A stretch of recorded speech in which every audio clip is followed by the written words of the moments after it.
Hi, I'm Doug. And I'm Tim. And we're from Chocolate Covered Games. And today we have a special video that we want to put out. This is Mr. Tom Keegan. He is the owner of the Game Table Cafe in Mechanicsburg. And I think we could probably say that, Tom, you're the guy who really got us into gaming. Oh, good. It was our first experience here that really solidified that for us. Okay. So we just wanted to ask you some questions Sure. and let our subscribers and viewers learn a little about you and what got you into the hobby and everything. Okay. So let's start with that. What got you into the board gaming hobby? Well, I grew up playing board games. I had 3 older brothers, and it seemed to be the thing that they liked to do. And being the younger, it was kind of one of these things. It was like you just kind of expected to join us, and so it was kind of a very inclusive feeling for me to have my older brothers want me to participate, want me to be involved, and so I just kind of grew up with that flavor of gaming, and we played all kinds of things, everything from your basic, Monopoly to Clue to a lot of games that are out of print now that I just kind of have vague memories of. I think that's kind of what got me started. I played a lot in my junior high and high school days. I played a lot of Dungeons and Dragons with my friends. Going off to college and then in my military career, I continued to play games more on the strategy, board game, tactical side of the house. And then since retiring from the military, I went ahead and kind of jumped in with both feet.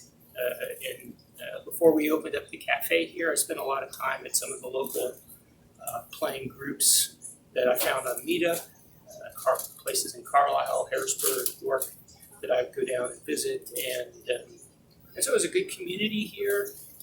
It was a very warm and welcoming community here in the area, and so it just kind of grew my passion for the hobby. Cool. Now, do you have a favorite game from when you were younger?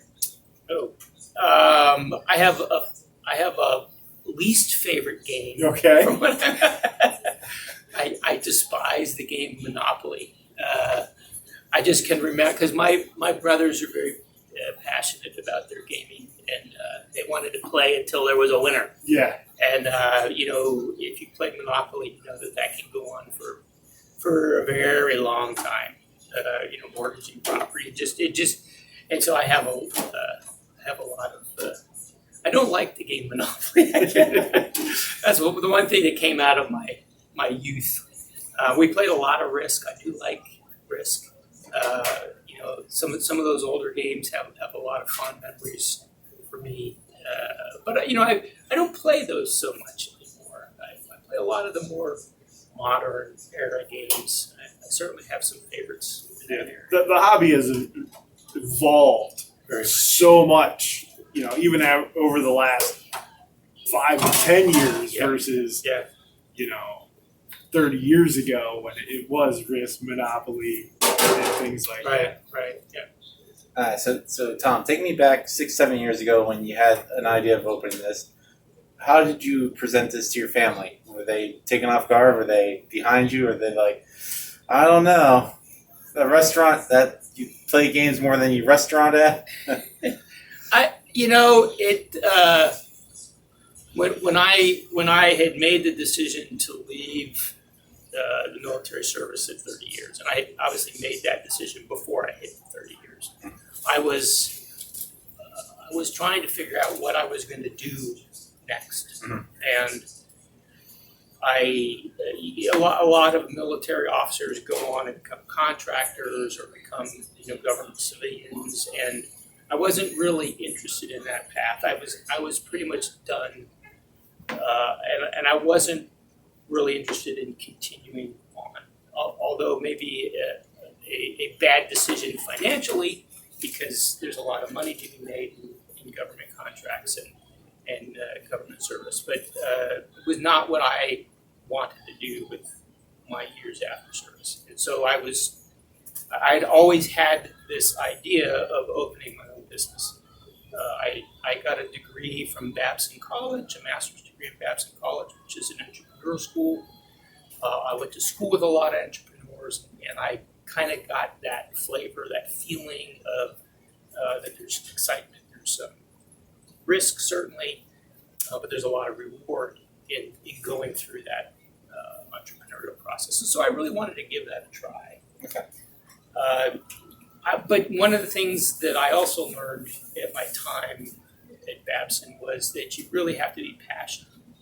You really have to have a passion for what you're doing, because there's a lot. It's hard work, and so I was kind of searching for that passionate thing that I wanted to do several years before I retired from the Army. And my wife and I were out in Los Angeles attending a conference, and Do you want one we restaurant box and suddenly four bags saw an of advertisement pretzels? for a Yeah, that'd be good.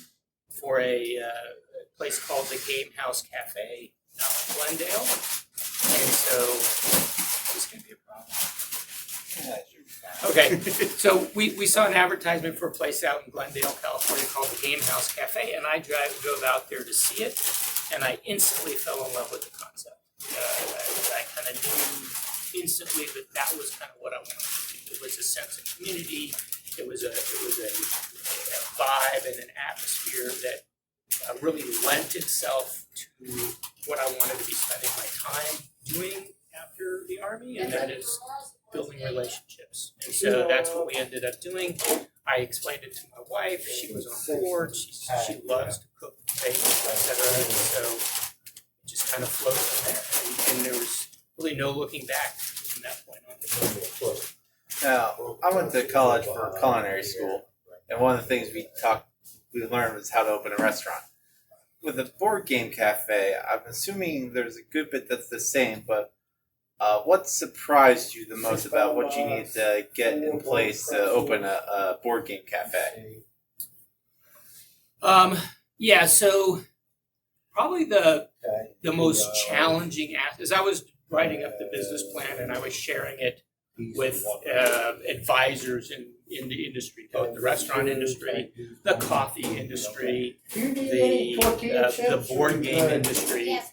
I got a lot of I'm not critical sure how many I have. I comments, know I got a couple. primarily because it's the business model is very difficult to understand.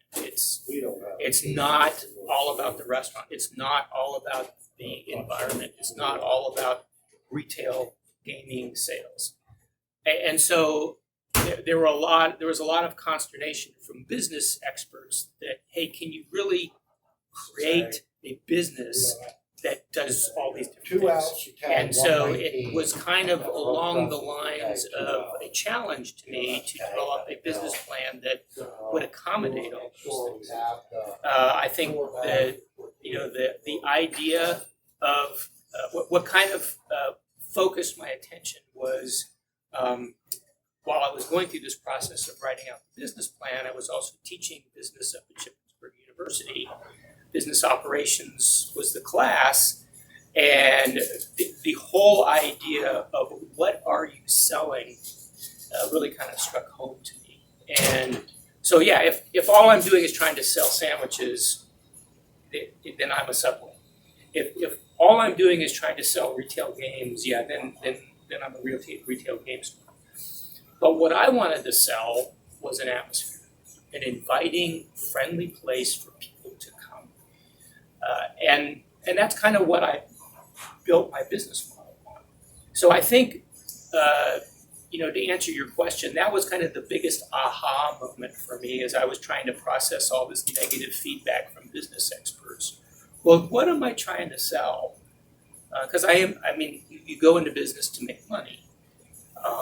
And so the idea of selling an atmosphere, a place, and I think I've made some videos about this concept of the third place, was kind of what I was trying to sell, a place outside of your work environment, a place outside of your family, a place where you can just kind of be you is kind of what I was trying to sell.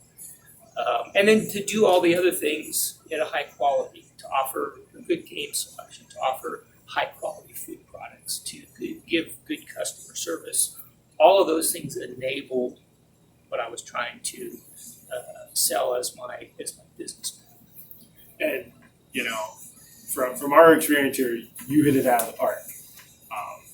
The atmosphere here has always been wonderful. Everybody's always been inviting when you walk in the door. The food's excellent. So yeah, from our standpoint, you hit a home run. But what has been something that's been the hardest after you've got everything open? What's been the most challenging aspect of owning the store? Oh goodness, that's I would say that probably the most challenging piece of the puzzle has to do with just keeping that vibe going.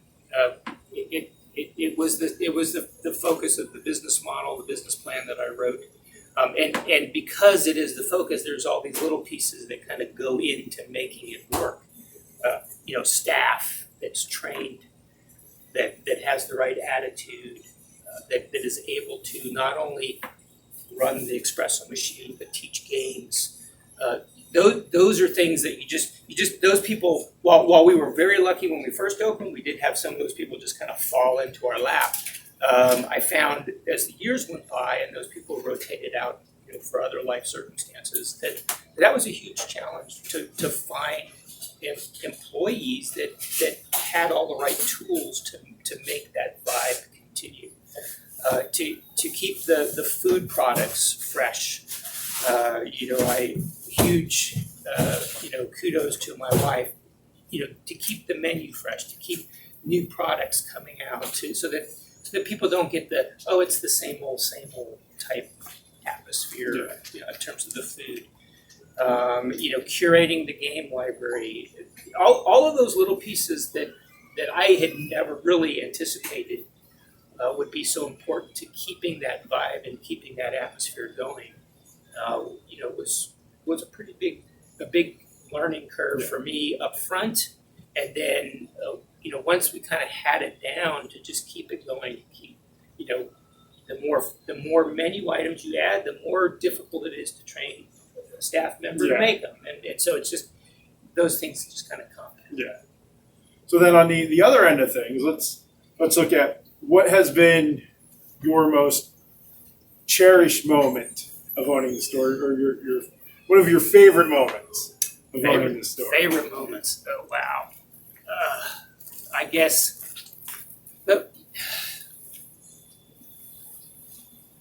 I would say probably, I don't remember exactly which New Year's Eve party it was, but one of our past New Year's Eve parties, just seeing the fellowship of all of these people that we got to know throughout the year, and that have become good friends. Just everybody together enjoying not only the games and the gaming and the atmosphere and the food, but just being together for that special moment. I think, I couldn't tell you which one it was, but it just kind of dawned on me that, hey, yeah, this is what it's all about. All these people from the community here together celebrating.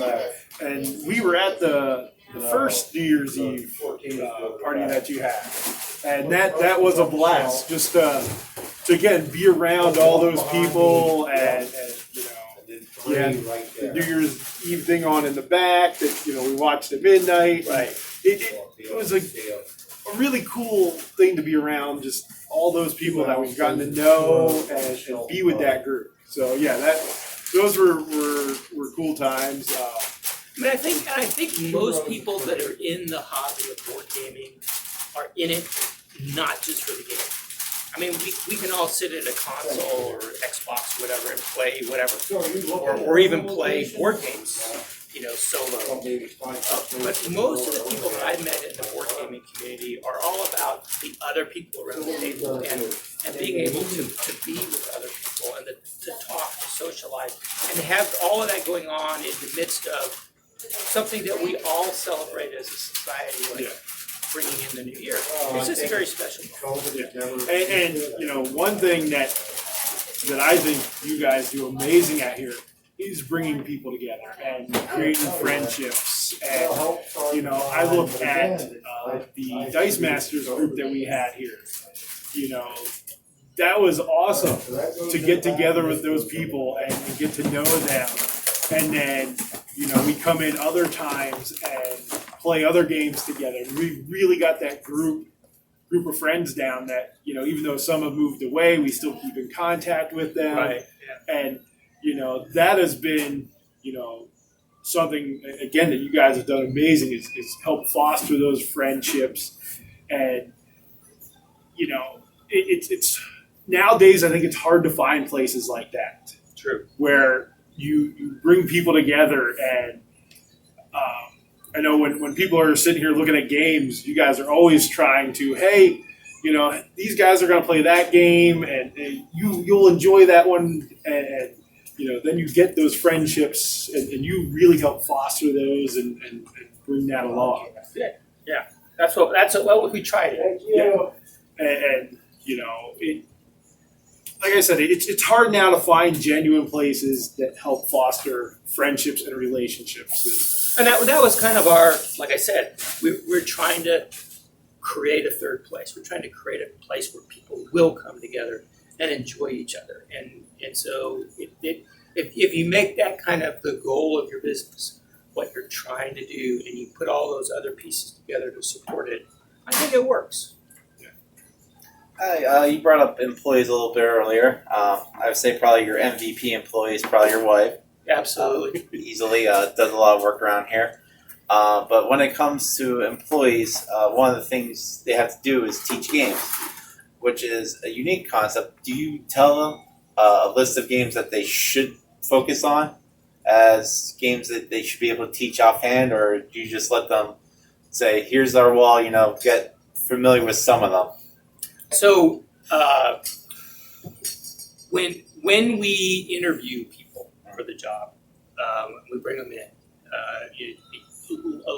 Over the last couple of years, we've been doing a lot of phone interviews or Zoom interviews. But before that, when we would bring people in to do interviews, at the end of the interview, we would point out the game library to them, and we would tell them to pick a game and teach it to us. It didn't make any difference what the game was. If they wanted to pick Uno, that was not the important piece. But that's such an important part of what we do here that we wanted to at least have a feel for their ability to take something that they know and communicate it to somebody in theory that doesn't know. And so that is part of the interview process for bringing staff on. But that having been said, once we've hired them, we encourage them to start off in our breadstick section. And I usually, throw some specific ones out at them to say, hey, I recommend you learn this. I mean, things like timeline that you can literally learn in about a minute. Yeah. And it's just a matter of exposing them to things so that once they spend that minute, they're like, oh yeah, that's easy. Well, there's 5 copies of timeline on our shelf. So immediately they've expanded their repertoire. Boom. Most people know how to play Uno. Most people know how to play things like Yahtzee. And so then I point out some of the games that are very similar in nature. So you know how to play Uno, right? Well, check out Sparkle Kitty. You know how to play Uno. You can learn Sparkle Kitty in about 2 minutes. You know how to play Yahtzee? Okay, well then check out King of Tokyo. Because if you know how to play Yahtzee, you can learn how to play King of Tokyo in about 3 minutes. So I give them some directed guidance so that they can quickly ramp up their repertoire of games. Now, some of them, even some of the people we've hired that are not really gamers, will all of a sudden catch a bug. They're like, wow, they'll start asking me, can I take Karuba home and learn it? And by the way, play it with my family. And so it kind of builds some momentum. Once you kind of kickstart it and they kind of catch that bug, they pretty quickly start ramping up. And now I think between, it's either Bill or I don't know, between the two of us, we probably have the biggest repertoire of game knowledge of our library. Bill might actually be outpacing me because he's doing a lot of learn to plays these days, but a lot of them have a pretty good knowledge of games. We've asked pretty easy questions up to this point, so I figure I'll ask a hard, mean question. Okay. I'm ready. Since my brother owns a business and I hear him complain a ton of times about how he's made a mistake early on that he wished he didn't do because it affected another thing. What early on in the beginning of the Game Table Cafe do you wish you would have done differently to make things slightly better for now? Well, that brings us right to the crux of the matter, and that is, I wish we had a bigger space. Okay. They always, in business, you always hear location, and certainly we spent a long time trying to find the right location in terms of demographics, in terms of foot traffic, vehicle traffic, all of that, and I had some very firm criteria that I used when we were looking for location, but I misjudged the popularity and the success, and I misjudged the square footage. I was looking for something in the area of 1,800 to 2,000 square feet, and this place is about 1,800 square feet, and we've struggled almost from day one with capacity problems, either capacity in the kitchen, capacity storage, capacity just in terms of our dining area. Probably after about the first 6 months, we started running into situations where we had to turn people away. And I had never imagined that would be the case. And it's kind of plagued us throughout. And it's plagued us right now. It's one of the reasons, it's kind of the straw that broke the camel's back in terms of why we're having to close down. Is because this last 2 years has just been so crazy. I've not been able to find a location that meets all of our criteria, our new criteria, to include a bigger space. So what's your number on a bigger space, size-wise, since you said this is 1,800? I think I'm looking in the neighborhood of like 3,000. Okay. Because there's a lot of other things that I've learned that we can do that customers have asked for, things like private rooms. One of the things we did during the pandemic that was a huge success was we opened up an escape room. We wanted to just give it a try. We had excess space, and so we went ahead and opened that whole idea up. And I think that that's something that we could very easily fold into the business model. And so I think 3,000-ish would be about right for this concept with some of the other ideas that we have. So, just sort of a last question here to wrap this up. Do you see yourself taking this and making it bigger at some point? That's a tough question.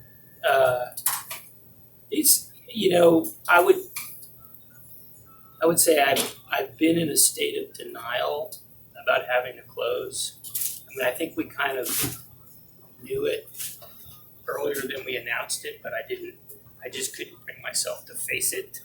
I didn't want to. And so, I've had a lot of people ask me that question. I know it's a very hard one to answer. It is, especially in the middle of everything going on. Yeah, it is a very hard. I just don't know. I think right now my focus is on getting through the month of December because we have a lot of work to do to get out of this place and to do it right. I want to make sure we meet all of our commitments to our landlord, to our employee. I mean, there's a lot that I want to make sure we do right. Yeah, a lot of that business things you don't think about yet that you have to tie up and look at. We got accounts that we got to close out, and I just want to focus on doing all that right. And then my wife has surgery scheduled the 4th of January to have her knee replaced, and I want to do that right. I want to make sure that I'm there for her as she recovers and taking care of all of the things that she's not going to be able to do while she's recovering. So right now I'm just kind of focused on getting through December and January, and then I don't know what I'm going to do.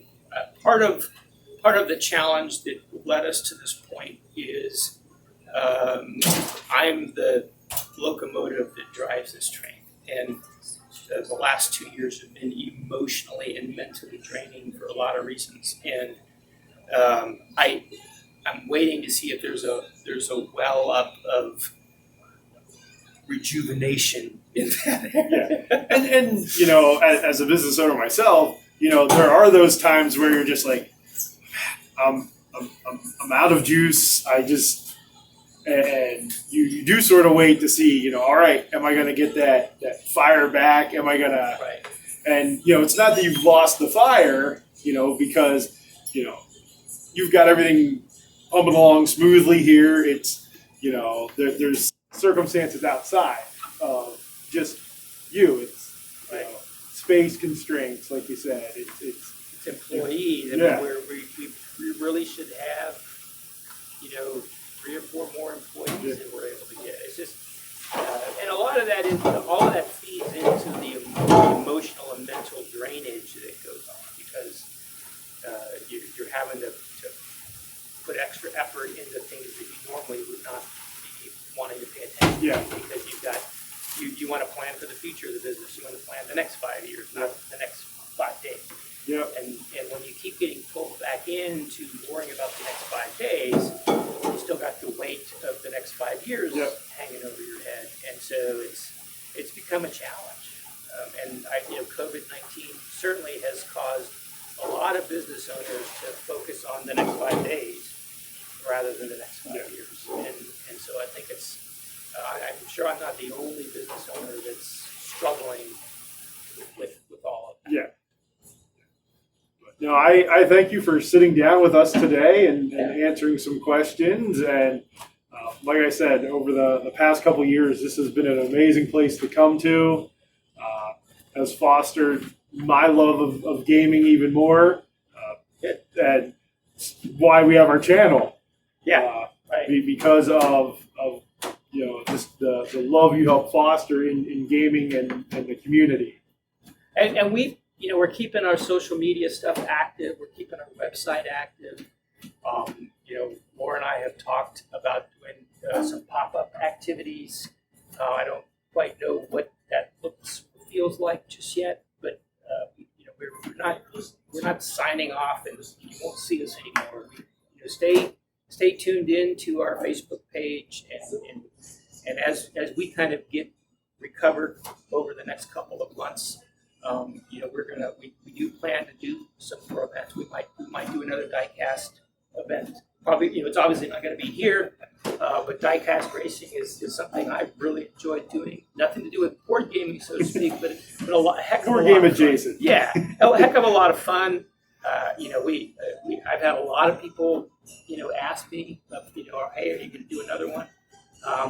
My passion is yes, I want to do another one, but I have no idea what it's going to look like. Yeah. Well, and through the shutdown of COVID-19, you guys did a lot of online. Yeah. And I thought you guys did an excellent job of that. Yeah. We're going to keep our Discord channel up. There's still 3 or 4 role-playing groups that still use our Discord channel, not only to run their game, but to recruit. So look us up on Discord. Because there's still an active community. Yeah. Tim? Yep. I think that was a great insight of everything that's going on, both now and in the future. Like my brother said, thank you for the time. I do have to do the terrible YouTube stuff where I have to say like and subscribe to the channel. Subscribe. Leave comments down below. Give the thumbs up. Yep. And again, leave in the comments any ideas you have if you'd like us to interview more people.